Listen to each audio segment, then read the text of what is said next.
শখের রান্নাঘরে সবাইকে স্বাগত। আজ আমি বানাবো সম্পূর্ণ নিরামিষ সয়া চিলি। তো উষ্ণ গরম জল আমি করে নিয়েছিলাম। সেটাই আমি যে সয়াবিন ছিল, আমি মাঝারি সাইজের ছোট্ট যে সয়াবিনটা হয়, মিনি যে সয়াবিন, আমি সেটাই নিয়েছি। তাতে আমি জল দিয়ে, উষ্ণ গরম জল দিয়ে আমি ভিজিয়ে রেখে সেটাকে ছেঁকে তুলে রেখেছিলাম। তো দেখুন, এবারে আমি জল ছাঁকার পরে এখানে আমি দিয়ে দিচ্ছি পরিমাণ মতো, এখানে ৫ চামচ মতো আমি দিলাম কর্নফ্লাওয়ার, আর দিয়ে দিচ্ছি আদা বাটা, আর দিয়ে দিচ্ছি স্বাদ মতো নুন, আর দিয়ে দেবো গোলমরিচের গুঁড়ো। দিয়ে এটাকে সুন্দর করে মাখিয়ে নেব। আপনাদের যদি মনে হয় যে কর্নফ্লাওয়ারটা একটু কম, তাহলে কিন্তু পরে আবার আপনারা দিয়ে মাখাতে পারেন। তো আমার মাখানো হয়ে গেছে। এবারে আমি ফ্রাইং প্যান নিয়ে নিয়েছি, এখানে দিয়ে দিলাম রিফাইন অয়েল।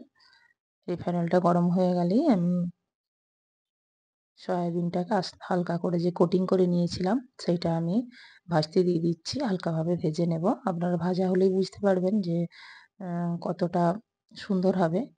তো আমি বলব, আমি অনেকের রান্নায় আমি দেখেছি যে তারা কিন্তু এটা একটা কি করে, সুন্দর মানে মোটা করে লেয়ার করে, কোটিংটা করে।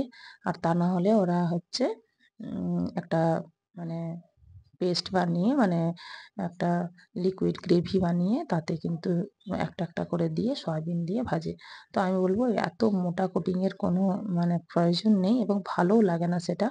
এই যে হালকা একটা কোটিং দিয়েছি, দিয়ে যে ভাজাটা করছি, তাতেই বুঝতে পারবেন কতটা।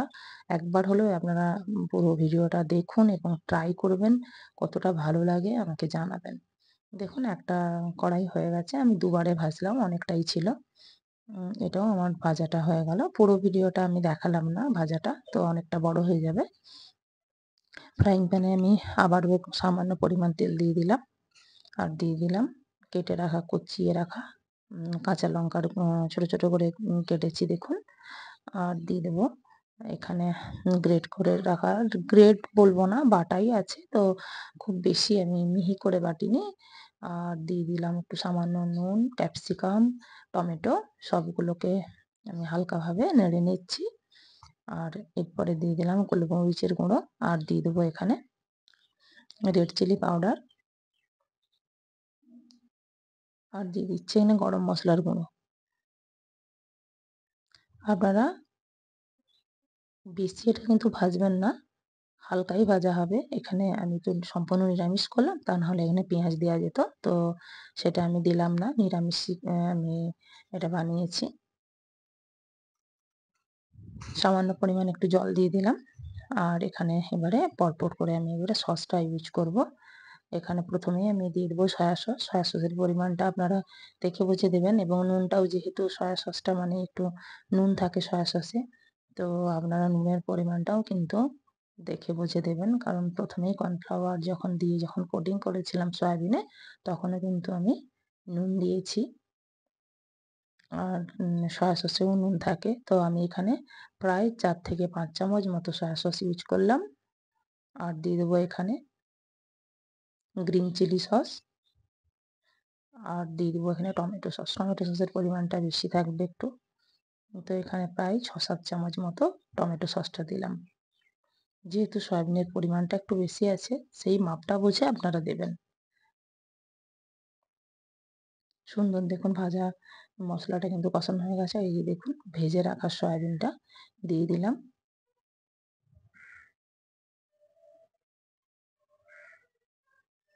ভালো করে আমি নেড়ে নিচ্ছি।